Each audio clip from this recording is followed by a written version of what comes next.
Alors aujourd'hui, on est dans un lieu qui s'appelle la Friche Vannerie, et un lieu mythique à Toulouse aujourd'hui parce que c'est un lieu qui existe plus de 10 ans maintenant. Et c'était un lieu, le premier artiste qui est venu ici, c'est Tilt, c'est un ami. Et moi, j'ai découvert ce lieu grâce à Tilt.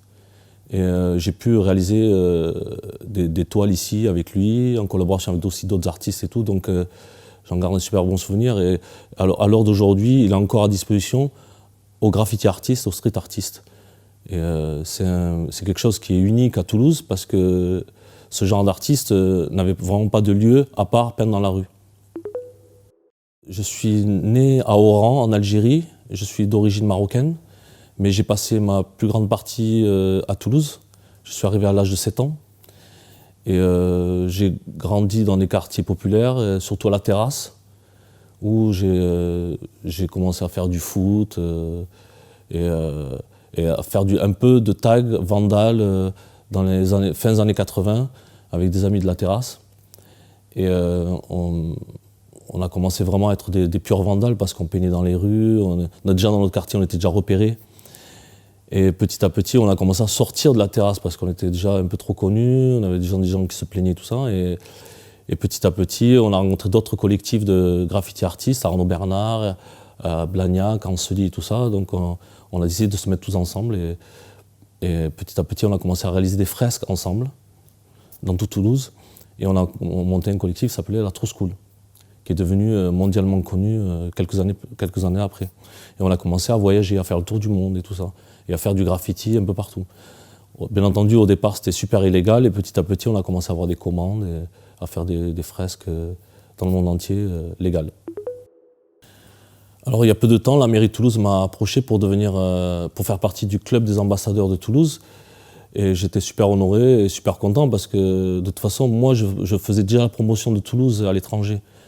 Grâce à ma résidence artiste que j'ai créée il y a peu de temps, il y a 3-4 ans, qui s'appelle Jardin Orange, et où je fais venir 2-3 artistes par mois, et où j'ai déjà fait venir quelques Toulousains, pas mal d'étrangers, et ce qui permet de promouvoir les jeunes artistes ou les jeunes talents. Et j'ai la résidence en Chine, donc pour moi c'est un avantage énorme parce que tout va vite là-bas, comparé à d'autres pays, et où je peux produire, où je peux aussi faciliter les choses aux artistes qui n'ont pas l'occasion, par exemple, de produire une sculpture qui va peut-être prendre des mois, alors que là-bas, peut-être en quelques semaines, on peut la réaliser. Ces petits exemples. Et après, ma résidence, on fournit absolument tout. On fournit le billet d'avion, on les loge, on leur permet aussi de produire des œuvres qu'ils ne pourront jamais peut-être produire ailleurs.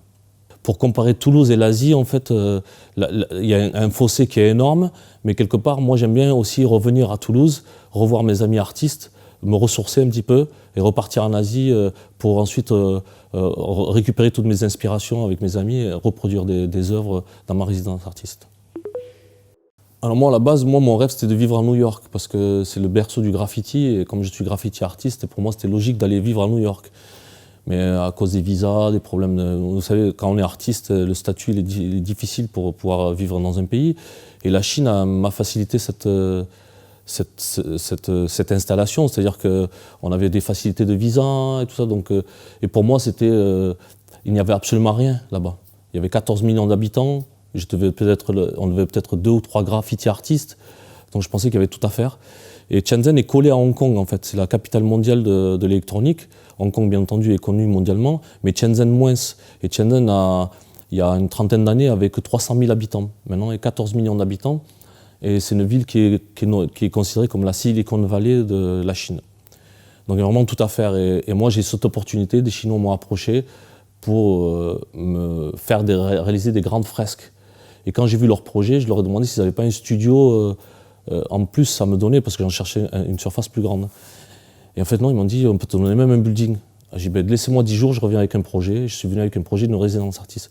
Parce que moi, j'ai toujours eu ce concept de partager et pas tout garder pour moi. De toute façon, un immeuble, rien que pour moi, j'aurais pu rien en faire. Donc j'ai créé cette résidence artiste qui s'appelle Jardin Orange. Moi, en voyageant un peu partout dans le monde entier, je me suis aperçu que Toulouse était vraiment connue dans le monde entier pour le graffiti artiste, le street art. Et c'est vrai que même à l'époque, on était déjà considérée comme la deuxième plus grande ville en France pour le graffiti. Pas mal d'étrangers venaient à Toulouse pour faire du graffiti. Et petit à petit, voilà, Toulouse est super connue et on a décidé avec la mairie de Toulouse de créer une résidence artiste. Pourquoi? Parce qu'il y a déjà plein de projets qui ont été créés à Toulouse depuis quand même pas mal d'années sur des grosses façades. Donc les touristes ou les gens qui ne vivent pas à Toulouse peuvent visiter Toulouse différemment. C'est-à-dire qu'ils peuvent aller se balader. Je pense qu'il y a des tours, art tours qui sont organisés pour pouvoir visiter Toulouse et visiter ces grandes fresques.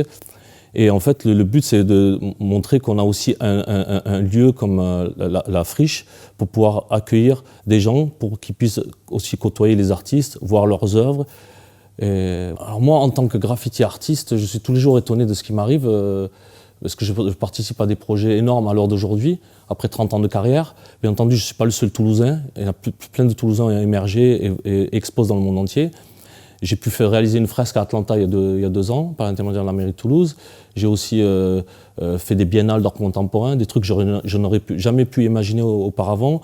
Toulouse, on a Rose Béton aussi qui s'est créé. C'est des projets qui sont uniques et qui sont reconnus dans le monde entier. Et moi, en fait, en voyageant et en côtoyant tous ces gens, je m'aperçois que Toulouse n'est pas connue aussi que pour Airbus et la gastronomie, et aussi connue pour le graffiti artiste.